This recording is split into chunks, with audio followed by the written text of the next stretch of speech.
Hindi kita malilimutan.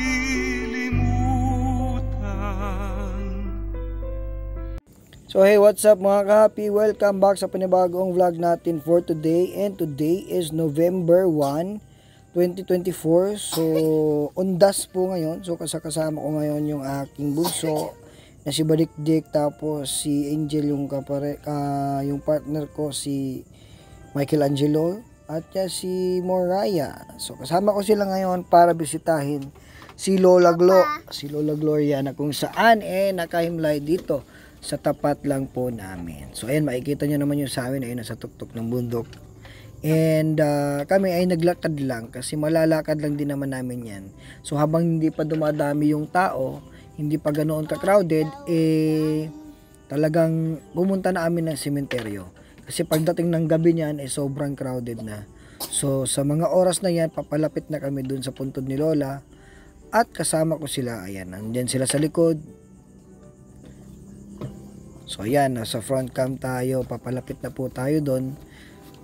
Ayan, makikita nyo na, nandyan siya. Ayan, nakasmile na yan siya, ayun, yung naka-orange na damit. Yan si Lola Gloria Samson. Ayan siya. Yan po yung kanyang puntod. So ayan, binibigyan siya ni Moraya ng bulaklak. Si Moraya yung pinagdala namin ng bulaklak para mailagay sa kanya. Tapos ayan naman si Michelangelo, talagang napatunga nga siya. Sino ba yun? Yung pinupunta namin. Kasi hindi niya naabutan yan. Si Moraya, naabutan niya yan. So nung less than 1 year old si Moraya, talagang nakaupo si Lola sa rocking chair niya. Si Moraya sumasakay sa paa niya. Nilalaro niya yung bata. Kasi yun na si Moraya dati. So kasing laki lang si Moraya ni Badikdik dati. Talagang kilala ni Lola yan. So ang hindi naabutan ni Lola si Michelangelo at saka yung karga kong si Badikdik. So ang ginawa namin, winalisan ko muna kasi may mga naglagay na rin naman ng kandila, nagsindi, nagdasal para sa kanya. So ako naman, ito naman nilagay natin. So sa mga oras na yan, ako lang at saka yung mga bata. Tapos bumalik na naman ulit tayo kinagabihan and the next day para magtirik ulit ng kandila. So ayan. Yan. Pinakilala ko sa kanila yung lola nila. Lola nila sa tuhod. Yan. Pinakilala ko sa kanila na yan yung lola nila Tapang ng mukha ni Lola talaga. So pangalawang ano niya na yan, lapid na. Kasi yung una nabasag. We don't know what happened. Pero nabasag siya.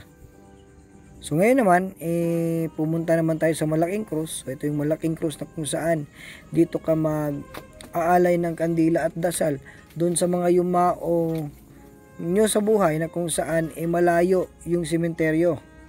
Let's say for example, yung namatay na kamag-anak mo is from Mindanao o basta malayo sa iyo at medyo mahirap puntahan yung location. Ito yung lugar na kung saan pwede kang mag-alay ng kandila at yan magdasal para sa kanilang mga kaluluwa. So yun yung pagkakaintindi ko. So i-correct nyo ako, comment down kung mali yung sinabi ko at i-correct nyo ako. Maraming salamat. So yan, syempre, katulad ng kailangan makagawian, tambay muna kami dyan. So pinag-uusapan namin yung regarding sa kay Lola, na paano si Lola, at kung ano yung masasayang araw na kasama namin si Lola, na si Moraya pa lang mag-isa. Ayan, pinalapit ko silang dalawa. Ito naman si kuya namin, talagang makulit. Ayan, tinitingnan niya yung lola niya sa tuhod. Ayan, So ngayon naman, palabas na kami. Pupunta naman kami doon sa kabilang sementeryo, doon sa private na kung saan nandun yung kapatid ni Lola Gloria. Yung nakita nyo ngayon na pinuntahan namin, yung nakakatanda niyang kapatid pupuntahan naman namin. Si Lola Ninang o si Regina Samson.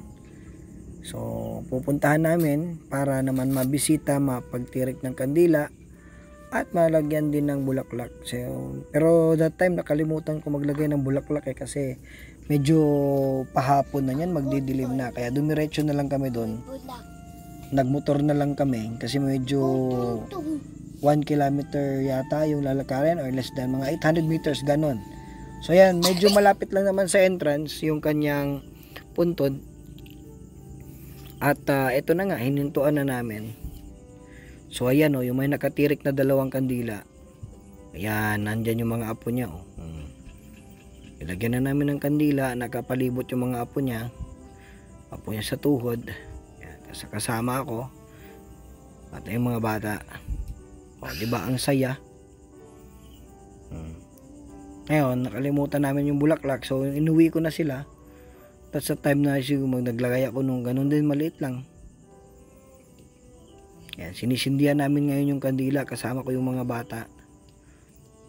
Ayan, so ayun, doon lang kami nakapark. So kami lang yung nakapark sa area na nakamotor. Kasya pa naman kaming 5, pero kapag nagkaroon ng pagkakataon na pwede kong mapalitan yan ng multicab, papalitan ko ng multicab yan. Para sa pamilya ko, makasakay naman silang lahat. Hindi yung ako lang yung nakakasakay. Kasi hindi ko na kaya na magmotor na kasama sila, lalo na sa medyo malayo. So malapitan lang pwede pa, pero alanganin pa rin para sa akin kasi hindi natin matansya o hindi natin nahuhulaan yung disgrasya. So doble ingat, triple, as 10 beses ako nag-iingat kapag kasama ko yan sila. So dito naman, habang nakabantay kami kay Lola, pinapalakad-lakad naman namin si Badikdik. Kasi alam naman namin na medyo hustler na maglakad yung batang yan Biruin nyo, 7 months nag-i-start na yan na tumatayo-tayo. Practice niya yan, tumatayo. Pagdating ng 8 months at start niya na umahakbang na siya ng 1, 2 hanggang nakakatatlong hakbang na pagtungtong niya ng 9 months hanggang sa ngayong kasalukuyan na November 1, talagang ang galing na niya maglakad. And take note, hindi yan siya gumagabay o yung nakahawak sa pader, nakahawak sa upuan. Hindi rin namin yan siya na i-practice or na ensayong maglakad. Yun bang inaawakan namin yung kanyang katawan na merong support? Wala, siya lang, kusa niya yun. At ayaw niya nga magpahawak kapag ka nagpa-practice siya.